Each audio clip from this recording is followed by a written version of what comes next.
أشمع داوتين يهار كفوري أنجرما جمدات لقيت أفو استوديو تورونتو كندا تربان دبركيس أكما بيكو كوج إلمان نمارة تنقول أمنيت متكين جرات تقول واي كان لالشيء نموت تكتوك كان دوبيسين كوا سنيفين إيس أنيس أكنا متكوديت قد قدانت أجامي ماتي يولي تناتف واقعي يججبين إساني أكين نجد كوبي نمون قد إساني دبرسن إسني دبرسنو أما بودا نوردوفا سنيف إيس لقد أفوستي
Makan ki ya falma sabah jan. Falma sabah me iro amma kana dunya kana rati.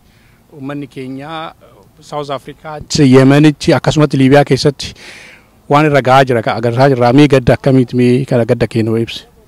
Takka ta dura South Africa, Yemen keessatti, Libya keessatti namni keenya dhumaa rakkachaa kana bira dabree bishaanillee waan dhuguun qabu. Nyaata waan dhuguun nyaatuun qabu rakkoon ajaa'ibaa keessa jiran kun gadda guddaadha nuti akka nama gartee ummata isaa rakkoo keessaa baasuu dadhabeeti. Rakkoon tuni rakkoo bu'uuraati.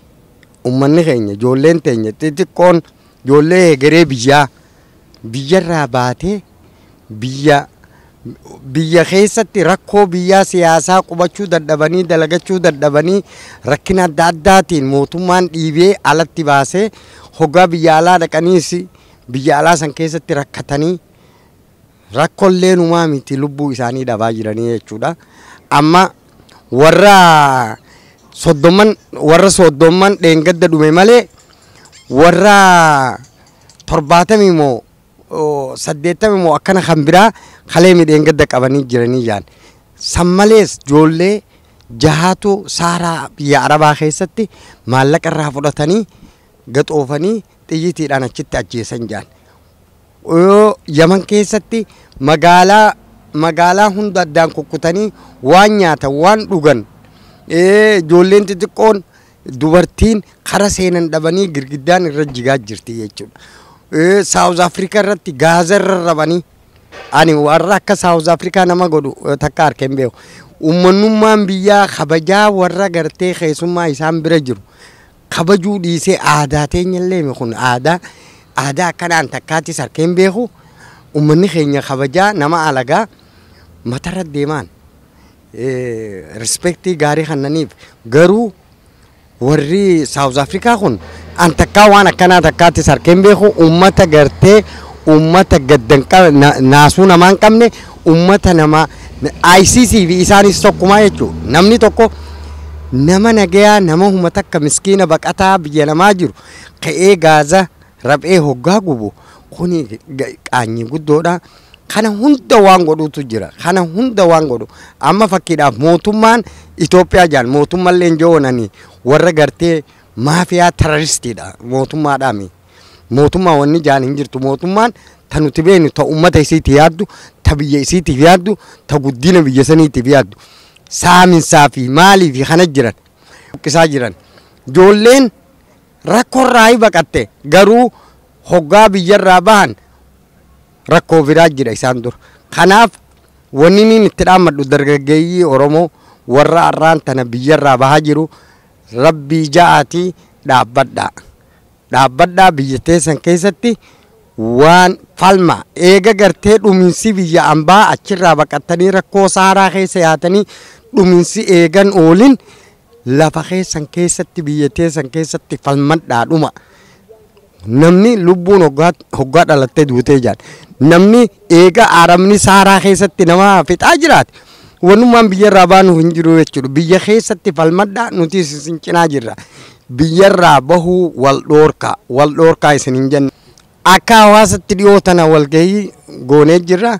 Warroota rakkoo adda addaa keessatti rakkoo adda addaa qabu mee maaliin gargaaruu dandeenya waan joo koree takka jaarree jirra. Koreen san irratti haasoftee boordiif dhiyeessitii waan jiraati. Garuu akka hawaasa Torontoo akka itti gaafatamaa hawaasa Torontoo tanillee gadda guddaan nu dhagahame hedduu talammadaa taniin jiru Kiristiyaan Itoophiyaa jaan eenyu namni nama ilma namaati. Wanni amantii tuni amantii abbaan itti amane. Biyya teenya san keessa Kiristiyaanaa jira, Islaamaa jira, Waaqeffataa jira. Takkaa Oromoon amantiidhaan addaan hin baane, kutaan addaan hin baane, akkanatti addaan nu baasaa ture diina. Kanaaf waan kanatti hin dalagan nuti. Warra gartee ICC jaaniin kun Kiristiyaan Itoophiyaa jaan. Wanni jaaniif uummanni kun uumaadhaan uummata sanyii gartee nama fixu. Sanyii nama fixu waan ta'eef uummata gartee naasuu takka hin qabne araba isaaniitiifuu naasuu hin qabne afaan hin biina. Kanaafuu uummanni keenya tokko arraas boruus gadda guddaan nu dhagahame warra gartee ijoolleen irraa dhumte maatii isaanii jajjabina erginaa fi maqaa Torontoo hawaasaatiin Torontootiin kanaafuu jabaadhaa isin hin jenna jabaadhaa. Galatoomee bu'uura. Okay, maqaa kiyya Badrii Abdoon naan jaane. Obbo Badrii qaama akkuma beekamu South Africa, Yemenii fi Liibiyaa keessatti uummata keenya irratti waan gahaa jiru kan hin beektaa. Mee gadda akkamitti agamee? Nama Oromoo qofa odoo hin ta'e yookaan nama naannoo san jiraatu odoo hin ta'in ilma namaa hundatti gaddaatu dhagahama. Waan namarra gahuu hin qabne ammoo rakkoon dilli wanni nurra gahuuf biyya fi dhabuu tokkummaa dhabuu humna dhabuu keenya kanaaf gama kiyyaan warra gartee ilmaan isaanii qurxummiin duraa nyaatte kanneen kararratti odoon beekamne hafan kanneen arraan tana qaqqalamanii fi kan bakka maleetti ajjeefaman hundaa'u warra isaanii rabbi ajajjabeessuun jaa ammoo namni keenya waan kana firra laaloo odoon ta'in walii galee walii tahee waliin galee firra rakkoo tana furatee biyya isaa irratti abbaa ta'uudhaaf furmaataan jira. Mee akka warri ICC gudaan godhe kuni akka amantii musliimatti mee sirriidha? Ani nama amanaa musliimaati malee ekspertii waan islaamummaati miti. Ammoo ijoollummaa kiyyarraa jalqabee hanga ammatti hagaan baradheef hagaan beeku keessa amantii tokkollee kan nama ajjeesaa yookaan keessa bifa isaan itti nama ajjeesan kun bifa suukanneessa bifa ilmoo namaarraan eeguu miti bineensi nuuni godha jee ekspertiin godhu. Ammoo amantiin islaamaa amantii nagayaati. Amantiin islaamaa amantii ollaan kee yoo beelawee dirqama qabda nyaachisuu kajuu nama ajjeesuu dhiisi. Yoo amantiin nama fiduu barbaadanillee jarri kuni karaa tola toluudhaan nama rakkataa baqataa karaan jalaa badee mana isaatii waan nyaatu dhabee biyya isaatii jireenyi jalaa badee baqachaa deemu kana qubachiisanii obaasanii nyaachisanii silaa geggeessanii karaa amantii gaariin nama yaaman fakkaata. Amma immoo haalli isaan irraa agarru kuni kan amantii odoon ta'in waan biraa waan nuti hin beekneetu duuba jira. Isa kana gaa fuuldura yoo rabbiin dirree boof ta'a. Gama kiyyaa waan amantiitii miti amantii sinjuun amantii kanaatis akka argeen beeku. Yeroo ammaa kana qaamuma kana waan kun deemaa jiru uummanni ammas bahaa jiru gara alaati nama bahaa jiru sanii maal jettu? Wanni ninjuu tadura addunyaa kanarraa wanni akka nama ilmoo namaa ableedhaan gorra'anii koola ciibsanii gorra'anii mataa isaa muranii kutanirra kaanirra nama sodaachisu hin jiru. kan odoo kana argu alatti deemu immoo rakkoo kana daranii turre jira jechuudha. Wanni inni baqachaa deemu waan amma nuti garuu kanarra hama jechuudha. So deemanii qalamuu eegate deemanii qurxummiin nyaatamuu eegate Oromoon biyya isaa irratti abbaa ta'u furmaanni isaa Oromoon ka'ee tokko tahee waliigalee biyya isaa falmatee yoo fudhate wareegamni ni jira. Bilaashitti akka hola qaqqalabnee ganda hundatti bishaan keessa nyaadhamanii biyyoota ollaa keessatti zeetaa fi bishaan danfaadhaan gubannee shanyiidhaan dhabamuurra maqaadhaan cabuurra deebinee falmannee biyya teenya jirra biyya teenya qabnaa biyya teenya falmannee kabajaa horuudhaatu dirqama keenyaan jira. Galatoomne. Maqaan kiyya hiddii qawweetiin jedhama. Ani magaalaa Torontootiin jiraadha. Dhugatti har'a wani nama asitti as dhaabbadhee isinii himuu barbaadu yaa ilmaan Oromoo bakka jirtanii bakka harka tokko haa taanu maaliif yoo jettan ilmaan Oromoo biyya dhabiinsarraa bakka cufatti dhumaa jiranii Yamanitti akkasitti biyyaa keessa akkasitti South Africa biyya dhabanii South Africa illee dhaqanii warri dalagatu achitti illee nama hedduu ajjeesanii gubaa jiranii Oromoon silaa nama dalagatu ammoo biyya dhabiinsaa biyyarraa isaan baasee jira. Rabbii jaayaa ilmaan Oromoo cufti keenya takka haa taane mee wal cinaa haa dhaabbannu. Yaman keessa akkasii namni keenya dhumaa jira. Bishaanitti akkasii naqamaa jira. Jabuutii akkasii biyya hundaa keessa akkasii namni keenya dhumaa jira. Maal godhuu nu wayyaa yaa ilmaan ayyaa walitti usinaa wal bira haa dhaabbannu. Oromoon firan qabdu wal malee. Rabbii jaala faaqaan isinin jaati ifi warri ilmaan irraa dhuman hundinuu haadholiidhaanis jabaadhaa rabbi isin haa jabeessu. Anilleen haadha na dhaggeeffamaa tanaafuu bakka teessan rabbi isin haa jabeessu mudhii dhadhaan isinin jaa nuti warri ala jirrus yaadaan isin bira jirra isin gargaara waan dandeenyuun egaa kanaafuu jabaadhaan isinin jaa ulfaadhaa galatooma. Warra ISIS godhe kuni akka amantii musliimaatiin akka waa sirriidha mati jedhanii namoonni jechaa dubbatanii ati akkam mee yaaddu? Ani wani ninjuu warri ISIS finjuu kuni ani amantiin qaban jeetiin amana. Maaliif amantiin Islaam Muslima akkana godhaa hin jettu. Amma isaanii Kiristiyaana qofaa miti ilmaan Oromoo Islaamalleen keessa jira. Kanaafuu Oromoo waan isaan gooteen qabdu namni miskiinni namni biyya teenya waan isaan godhen qabu namni uummanni kun amantiin qabanii ana amantiin tana duraniin dhaabbadhaan jaa isaan Islaama jeetiin amanuu jechuu. Galatu. Maqaan kiyya Aantuu Adamiin jedhama.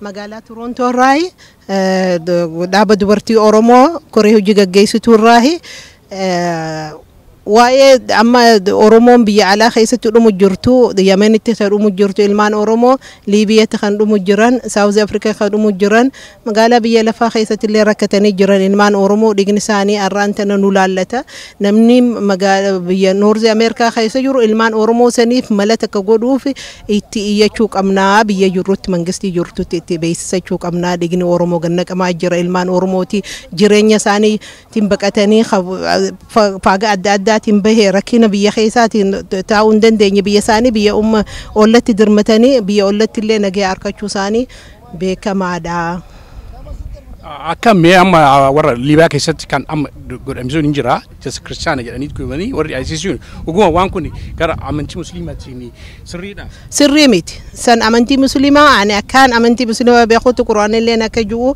نمو فديه لبو نما خباس ربين لبو نما تقوبا 60 سقافة داجي بيته أمنتي فد اللي أقبات ربي قافتها أمنتي سني المنما أمو كسك على كقولون سريمت خرامت بيته دين الإسلام اللي أنا كان نجو هنغانا بياخد أنا سمعت ورا دوئساني في ورا سانيتي ورا دوئسان خالبون ساني أكستي جاجا أمتسان جدا ورا سانيتي سي ورا إنمان ساني دبيس بيتي جرينيا خنا لا تشوفي على خيسة جرينيا ساني أكستي كلامني دومنسان ورا سانيتي فأخذون جدا ربي عجج بيسونجا كم رامو برين جدا أكانو مكار مت جولي برتوت أوروموي أكا أفتامي تور أولي أجلسني وروياني برناس مو جمعة كنا كيسات وان كنا كاسات أمامي هندريس أوروموني سباية كيسيرا وان كنا مال أكمل تأبتي تياد egaa biyyattii sokkatti digni ilmaan oromoo barattoota oromoo akkasitti lafa gannaqamee ayyoon numa dhalte abboon numa dhalee haqa dhabaa fi mirga dhabaa fi biyya dhabuutu akkasitti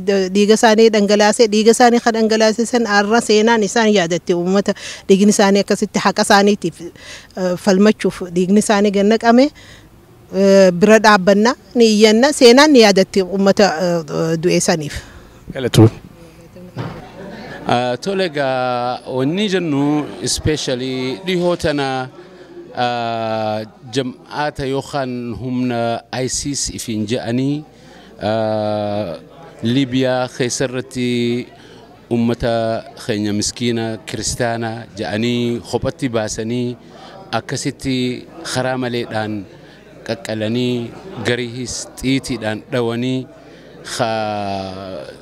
ajjeesan hedduu nutti dhagayame islaama kiristaana je'anii ummata gargar foohuun kuni hedduu waan ilmoo namaa biratti hin dalagamne kuni waan bineensilleen irra wayya jechuu danda'ama jara ISIS gocha isaanii waan isaan godhan san ni balaaleeffanna akka ilmaan namaatitti biyya keenya keessatti islaamni kiristaannis jaalalaan zamana dheeraa waliin jiraatee jira wal dhabbii qabaatullee akkuma obboleeyyanitti waliin jiraatanii wajji nyaatanii dhuganii kan fedhe islaamaa kan fedhe kiristiyaanaa kan fedhe waaqeffataa kan fedhe waan biraatillee itti amanuu ni danda'a garuu gochi ISIS jedhan ummanni ISIS kun dhabamuudha qaba ummata yookaan humna addunyaa tana shoorar keessanii dalagaa hamtuu hojjechuudhaan nama gargar foohuudhaan amantiidhaan jedhanii miskiina gorra'uun isaanii addunyaa mara akka balaaleeffatanii akka balaaleeffannee irratti duuluu dandeenyus gochuudha hedduu gaddinee ummata dhumee ummata akkasitti nurraa ajjeesan hundumaa nutti dhagayama nama addunyaa hundattuu dhagayama bineensilleen waan hin goone waan godhaniif jecha ni balaaleeffannaa akka ilmaan oromoo taane akka sabaaf sablammoota Itoophiyaa mara taane gochi ISIS gocha badaa gocha hedduu nama aarsu waan ta'eef jecha irratti duuluudha qabna ISIS balleessuudha qabna je'eetiin yaada dhiyeessaa galatoomaa.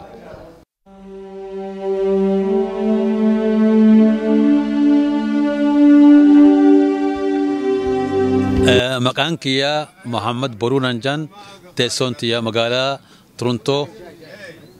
So amma yeroo ammaa kana addunyaa kanarratti South Africa, Yemen, Libyaa uummata keenya irratti waa gahaa jiru kana quba qabdu mee gadda isinitti eegamee na ibsa. Dhugaa South Africa kibbaa ka jiru ilmaan kiyyalleen anilleen achin ture baatii jahadurattiin Afrikaa kibbaa ture. Garuu waan arkinee fi waan arkitee dhageenyee fi waan silkiidhaan bilbilaan hubannee waan haalaan qalbii waan nama cabsu namni gurraachin nama gurraacha guuggatu haalaan waan nama qalbii nama cabsu. Akkam kan Yemen jiruu fi kan amma yeroo ammaa dilbata darbe keessa kan godhame Libiyaatti akkam gaddisanii. Dhugaa Libiyaa sun dhugaa lammii biyya Habashaa hatee uummata arkitee Oromoo fi uummata lammii kiristiyaanaa ja'anii hayiman sun uummata bakka cufaatuuti haalaan waan qalbii nama qalbii dhiiga namaa dhaabu waan godhame sun maqaa islaamaatiin waan godhame sun islaamni waan akkana godhuu hin danda'u diiniin islaamaatiin kennuuf mirgalleen kennuuf maqaa islaamaatiin waan godhan sun haalaan arkitee qalbii teenya qalbii nu dhaabee jira. Akkam amsa warra lubbuun isaanii wareegamee fi maatii isaaniitiif maal dabarsitu? Dhugaa obboleen keenya ka arkitee lammii biyya teenya ka dhawaman sun cufaatu nutilleen walumaan dhabnee rabbi isin haa jabeessu lubbuu isaaniillee gooftaan araaramuu fi biyya isaanillee rabbi haa laaffisuu fi walumaan dhabnee rakkoon tun isin qofaa miti nu caalaa halkanii guyyaa hirriban dhorkee jira rabbi isin haa jabeessu je'eetiin isaaniif dabarsaaf. Asmarratti mee waan kun akka dhaabbatu maal godhuun irra jira uummanni keenya?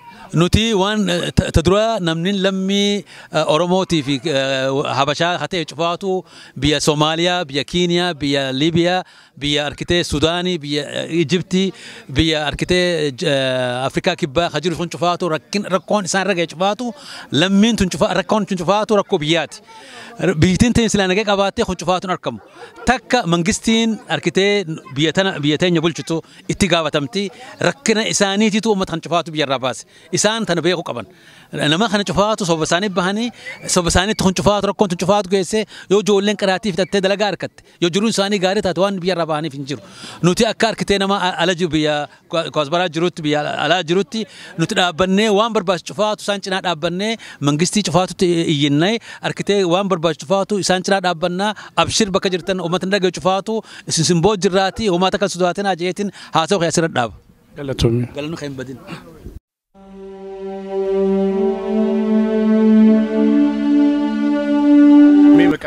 مكانك يا علي أبديتي أبوالي أما كاكبيكم بيا كينيا كيستي في ساوث أفريقيا يمن أكاسم أما ليبيا كيست دلوقتي دربي كيس أنا موتا وان رات ديرواج رسالين أغرتير تامي أم يعني كي قد كيا هدونا ما قد سيسا وان الدنيا رتين دقيني مكا إسلاماتين أتي إيه نجتا يو كريستيانتي كريستيان جانيتي مكا خباء دباسانيتي قالوا ساني رتي ومني أكناخن ومتى أمنتي هنك أبني دبا في إبتي وان أمنتين تيني يخانو قرآن خيني جورتي وريخون أكا هندامي أكا ستين لالا هدو أمنيكم بدوت إسلاماس اتقافتا ما إسلام ما سنكبن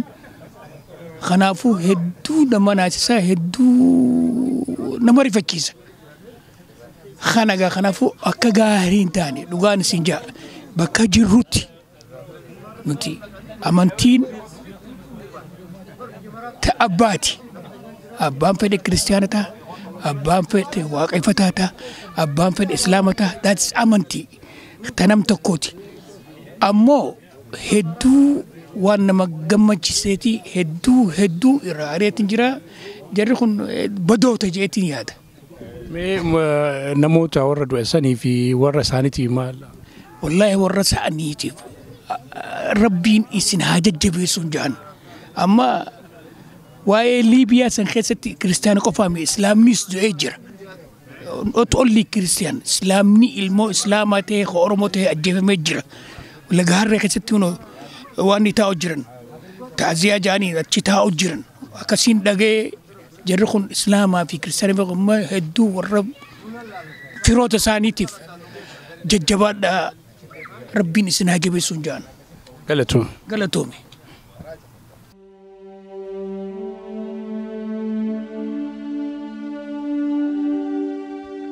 مكانك يا وهيب نانجان وي بمي أما يروى ما كان الدنيا كان ردي ما كان جلوسان بيكتا ساوث أفريقيا يمنتي أكاسم ليبيا كيست أمني كينيا على ما جرى مي قد استعجامي ما وان ندقمي والله كا وان قدو دندنيو نما خينيا خانا هدومي دامي قبرمان خرا أدان تونس قبرمان براتي نمين خينيا ركو أما بيتين خيسة ديمر رابك أتيتي وجو أسلو فيس هدو ركمي ومتا علاقتي بيمن خيستي هدو ميد أنما خينيا أما سرلين خاند وفي أما جا نمين أورومو خته خمجالا بي على جروخون تكلين أكا أمتا خينيا خان هندجنة أكا فينت اللين خرا تهون اللين أمتا خان جرجارو قبنا وان فدته اللين خر ديما نقبا نمن برابك أتيتي ورين بيا خرا